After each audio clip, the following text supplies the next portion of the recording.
Assalamualaikum warahmatullahi wabarakatuh. Salam dan bahagia.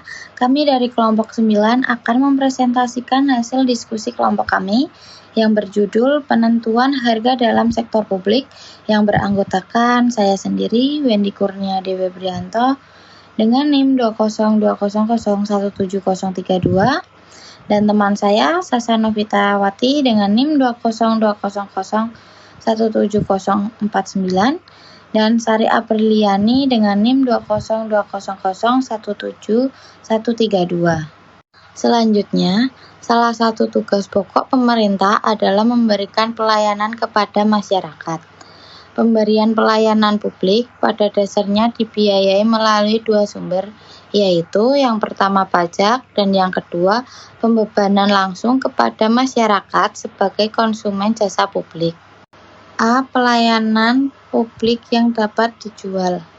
Dalam memberikan pelayanan publik, pemerintah dapat dibenarkan menarik tarif untuk pelayanan tertentu baik secara langsung atau tidak langsung melalui perusahaan milik pemerintah. Beberapa pelayanan publik yang dapat dibebankan tarif pelayanan, misalnya penyediaan air bersih, transportasi publik, jasa pos dan telekomunikasi, energi dan listrik, perumahan rakyat, fasilitas rekreasi, pendidikan, jalan tol, irigasi, jasa pemadam kebakaran, pelayanan kesehatan, dan pengolahan sampah atau limbah. Alasan pembebanan tarif pelayanan publik kepada konsumen yang pertama, adanya barang privat dan barang publik. Terdapat 3 jenis barang yang menjadi kebutuhan masyarakat, yaitu barang privat, contohnya makanan, listrik, dan telepon. Barang publik, contohnya pertahanan nasional, pengendalian penyakit, dan jasa polisi. Dan campuran antara barang privat dan publik, contohnya pendidikan, pelayanan kesehatan, transportasi publik, dan air bersih. Beberapa sebab sulitnya membedakan barang publik dengan barang privat, yaitu yang pertama, batasan antara barang publik dan barang privat sulit untuk ditentukan. Yang kedua, terdapat barang dan jasa yang merupakan barang atau jasa publik tapi ada pembebanan langsung. Yang ketiga, kecenderungan pembebanan tarif pelayanan daripada membebankan pada pajak. Hal-hal yang perlu diperhatikan dalam menyediakan pelayanan publik adalah yang pertama, identifikasi barang atau jasa yang menjadi kebutuhan masyarakat. Yang kedua, siapa yang lebih kompeten untuk menyediakan kebutuhan publik tersebut. Yang ketiga, dapatkah penyediaan pelayanan publik tertentu diserahkan kepada sektor swasta dan sektor ketiga. Yang terakhir, pelayanan publik apa saja yang tidak harus dilakukan oleh pemerintah namun dapat ditangani oleh swasta. 2. Efisiensi ekonomi. Mekanisme harga memiliki peran penting dalam mengalokasikan sumber daya melalui pendistribusian permintaan. Siapa yang mendapat manfaat paling banyak, maka ia akan membayar lebih banyak pula. Pemberian insentif untuk menghindari pemborosan. Pemberian insentif pada supplier berkaitan dengan skala produksi, penyediaan sumber daya pada supplier untuk mempertahankan dan meningkatkan persediaan jasa. Untuk public good, pemerintah lebih baik menetapkan harga di bawah harga normalnya atau bahkan tanpa dipungut biaya. Mekanisme pembebanan tarif pelayanan merupakan salah satu cara untuk menciptakan keadilan. Selanjutnya yaitu prinsip keuntungan. Jadi, pembebanan hanya dikenakan kepada mereka yang diuntungkan dengan pelayanan tersebut. Pembebanan tarif pelayanan publik pada dasarnya juga menguntungkan pemerintah, karena dapat digunakan sebagai salah satu sumber penerimaan pemerintah. Hanya saja pemerintah tidak boleh melakukan maksimasi keuntungan, bahkan lebih baik menetapkan harga di bawah full cost, memberikan subsidi, atau memberikannya secara gratis. Charging for service berbeda dengan fee. Fee adalah biaya atas perjanjian atau lisensi yang diberikan pemerintah. Argumen terhadap pembebanan tarif pelayanan. Yang pertama, dasar pembebanan tarif pelayanan. Pembebanan langsung atau direct charging biasanya ditentukan karena beberapa alasan. Alasan yang pertama yaitu suatu jasa, baik merupakan barang publik maupun barang privat. Yang kedua, suatu pelayanan mungkin membutuhkan sumber daya yang mahal atau langka. Yang ketiga, terdapat variasi dalam konsumsi individual yang lebih berhubungan dengan pilihan daripada kebutuhan.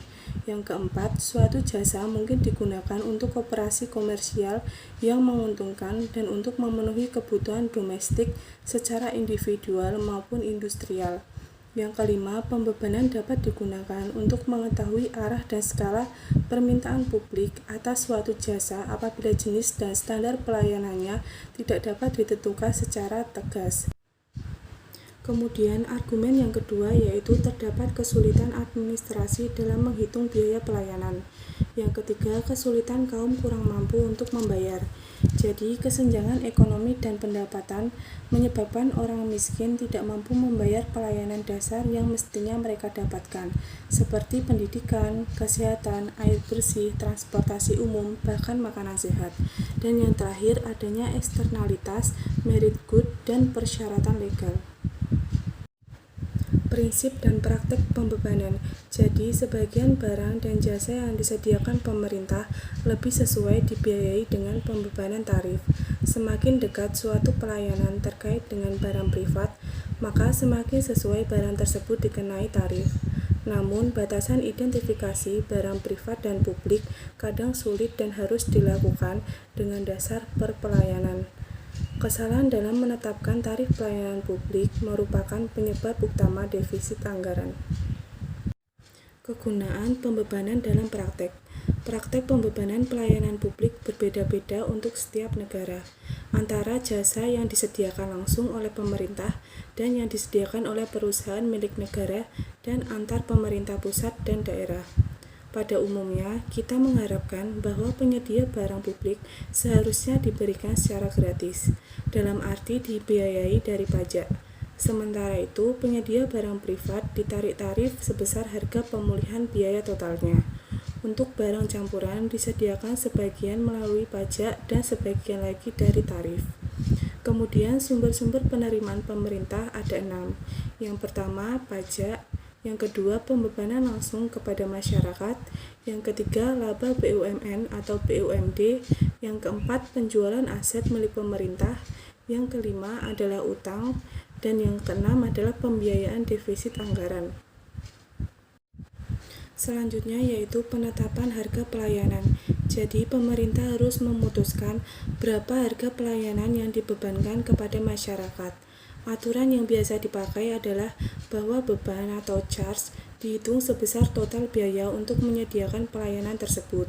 Kemudian ada 4 kesulitan menghitung biaya total. Yang pertama, kita tidak tahu secara tepat berapa biaya total untuk menyediakan suatu pelayanan.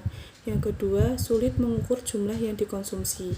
Yang ketiga, pembebanan tidak memperhitungkan kemampuan masyarakat untuk membayar. Yang keempat, biaya apa saja yang harus diperhitungkan? Apakah hanya biaya operasi langsung atau perlu juga diperhitungkan biaya modal? Ahli ekonomi umumnya menganjurkan untuk menggunakan marginal cost pricing. Nah, ada beberapa hal yang harus diperhatikan. Yang pertama yaitu biaya operasi variabel. Yang kedua, semi variable overhead cost seperti biaya modal atas aktiva yang digunakan untuk memberikan pelayanan. Yang ketiga yaitu biaya penggantian atas aset modal yang digunakan dalam penyediaan pelayanan. Dan yang terakhir yaitu biaya tambahan aset modal yang digunakan untuk memenuhi tambahan permintaan.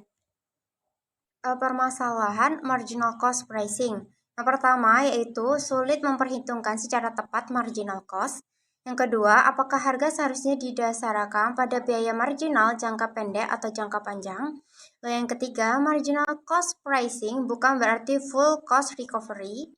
Yang keempat, konsep kewajaran digunakan untuk menunjukkan hanya mereka yang menerima manfaat yang membayar dan semua konsumen membayar sama tanpa memandang perbedaan biaya dalam menyediakan pelayanan tersebut. Yang kelima yaitu eksternalitas konsumsi. Lalu yang terakhir, pertimbangan ekuitas mensyaratkan yang kaya membayar lebih, paling tidak untuk jasa seperti air, di mana terdapat beberapa macam untuk diskriminasi harga, seperti tarif progresif yang mungkin digunakan. Kompleksitas strategi harga. Yang pertama yaitu two-part tarif. Banyak kepentingan publik seperti listrik dipungut dengan two-part tarif, yaitu fixed charge untuk menutupi biaya overhead atau biaya infrastruktur, dan variable charge yang didasarkan atas besarnya konsumsi. Yang kedua yaitu peak load tarif. Pelayanan publik dipungut berdasarkan tarif tertinggi. Permasalahannya adalah beban tertinggi, membutuhkan tambahan kapasitas yang disediakan. Tarif tertinggi untuk periode puncak harus menggambarkan higher marginal cost seperti telepon atau transportasi umum. Diskriminasi harga. Hal ini adalah salah satu cara untuk mengakomodasi pertimbangan keadilan atau equality melalui kebijakan penetapan harga. Pelayanan yang diberikan kepada kelompok berpendapatan rendah dapat disubsidi silang dengan kelompok berpendapatan tinggi. Yang keempat yaitu full cost recovery. Harga pelayanan didasarkan pada biaya penuh atau biaya total untuk menghasilkan pelayanan. Penetapan harga berdasarkan biaya penuh atas pelayanan publik perlu mempertimbangkan keadilan atau equality dan kemampuan publik untuk membayar. Yang terakhir yaitu harga di atas marginal cost. Dalam beberapa kasus sengaja ditetapkan harga di atas marginal cost seperti tarif parkir mobil. Adanya beberapa biaya perizinan atau lisensi fee. Taksiran biaya. Hal-hal yang perlu dipertimbangkan yang pertama yaitu opportunity cost untuk staff, perlengkapan, dan lain-lain. Yang kedua, opportunity cost of capital. Yang ketiga yaitu accounting price untuk input ketika harga pasar tidak menunjukkan value of society atau opportunity cost. Yang keempat, pooling ketika biaya berbeda-beda antara setiap individu. Yang terakhir yaitu cadangan inflasi. Prinsip biaya memberikan dasar yang bermanfaat untuk menentukan harga di sektor publik. Marginal cost pricing bukan merupakan satu-satunya dasar untuk menentukan harga di sektor publik.